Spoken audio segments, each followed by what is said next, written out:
Good morning. Welcome to Pecan Corner.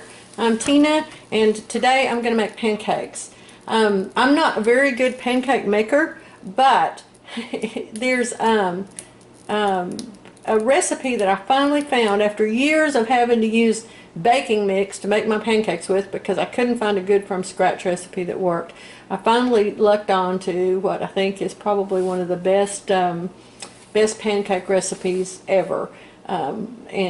So that's what I'm going to make up today. Okay, now this recipe makes a nice batch of pancakes to serve to generously and have a few left over. We're going to start with plain sweet milk. I've got 3 cups of sweet milk here, and I'm going to add 4 tablespoons of white vinegar, or 1/4 cup of white vinegar is what it takes. A little bit to that one. Only reason I have them in 2 different containers is because I don't have a 3 or 4 cup measuring cup. Okay, so I'm going to set that aside for 5 minutes and let that clabber while I work on the rest of this here. In my bowl I've got 2 cups of flour.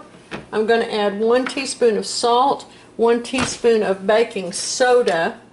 Since I'm using the acidic milk, I need the baking soda. And 2 teaspoons of baking powder, whatever your favorite type is. And 1/4 cup of white sugar.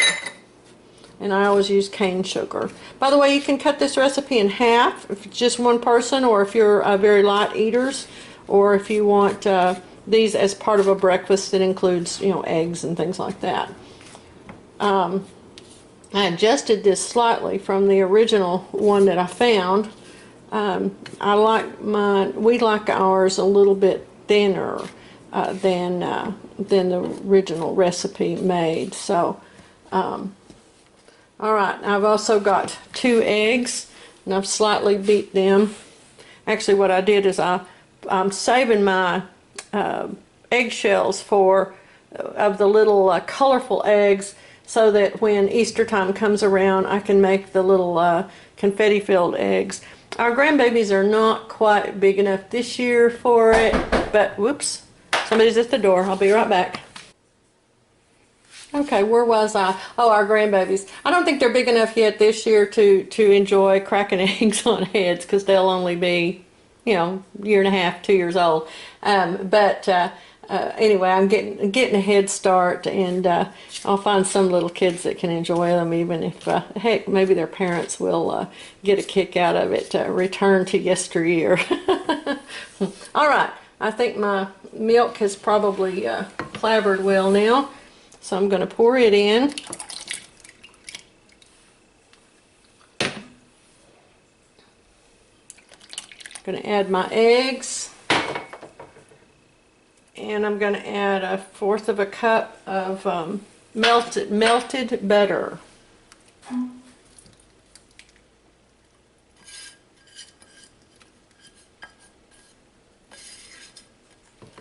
Okay. Now I'm just going to mix this all up together, and then I'm going to go bring out my my griddle. I have an electric griddle that I bought, and I'm so glad that I did. I can't remember, there was a purpose for which I bought it several years ago, and I'm just delighted with it. It makes it so much easier to make things like pancakes. I used to make them in the skillet or on a stovetop griddle, but the electric griddle is it's easy to clean, it's easy to pull out. And I just store it standing on its side in my pantry closet, and get that all mixed up there. Your pancakes will still have a few lumps in them. The batter doesn't have to be completely smooth. You don't want to beat it, is I guess what I'm saying there. All right, I will be right back. Alrighty. Now, even though this is a non-stick surface, I've gone ahead and rubbed a little butter over it so that it will, I've got my griddle preheated to 325 degrees.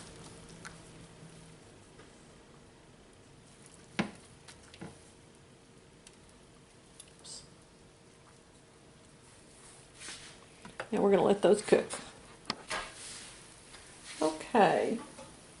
Pancakes, I cook them until the sides are looking kind of dry, and until the bubbles in the center are starting to break, and that's when I turn them.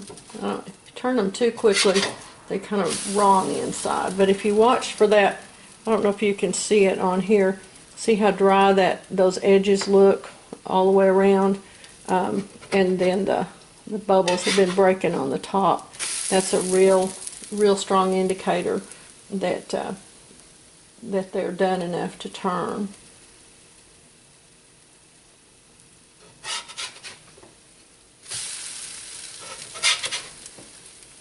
If you like yours a little less brown, you can turn the heat down a little bit and cook them at 300 for a little bit longer. Okay, now I'm going to put some bacon on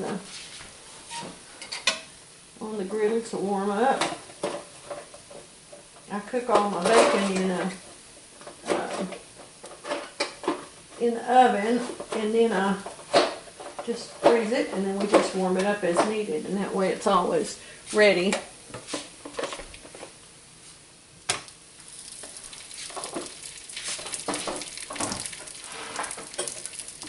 Makes it a lot less difficulty. Here we go.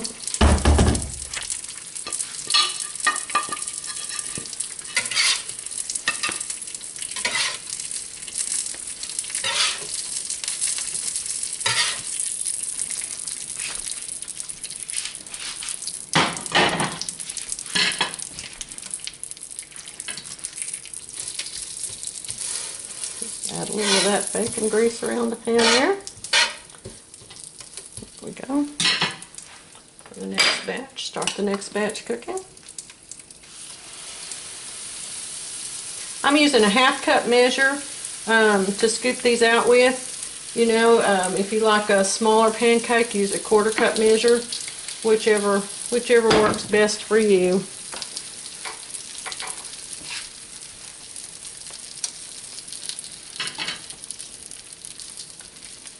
Bacon out of there.